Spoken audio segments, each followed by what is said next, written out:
Rumah petani di Pati dihancurkan 50 preman bertopeng. Korban minta tolong ke Bupati tapi nihil.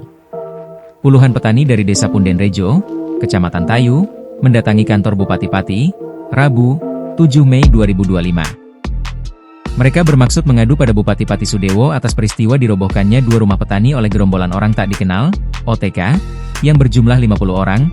Video detik-detiknya viral. Menurut keterangan dari kuasa hukum petani Pundenrejo dari LBH Semarang, Dika menyebut aksi perusakan tersebut dilakukan oleh orang suruhan dari perusahaan yang bergerak di bidang perkebunan dan pengolahan tebu. Namun, kedatangan para petani ke kantor Bupati itu tidak membuahkan hasil meskipun mereka menunggu hingga sore hari. Setelah menunggu lama hingga sore hari, Bupati justru tidak menemui petani Pundenrejo, ucapnya. Dika menegaskan bahwa Bupati Pati sebagai kepala pemerintah daerah seharusnya bergerak cepat untuk melindungi rakyat dari tindakan premanisme tersebut.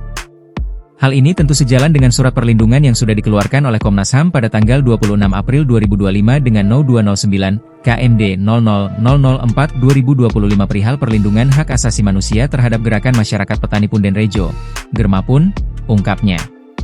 Sebelumnya, diketahui dalam video yang merekam aksi anarkis, tampak puluhan pria bertopeng di Desa Pundenrejo, Kecamatan Tayu, Kabupaten Pati, Jawa Tengah viral di media sosial. Pelaku yang diperkirakan berjumlah 50 orang itu menghancurkan 2 rumah milik petani. Dalam video viral, kelompok tersebut tampak mengenakan topeng hitam dan masker untuk menutupi wajahnya. Turun dari sebuah truk, mereka lalu merusak 2 rumah petani dengan membabi buta. Mereka juga melakukan intimidasi kepada seorang ibu-ibu. Download Tribun X sekarang, menghadirkan lokal menjadi Indonesia.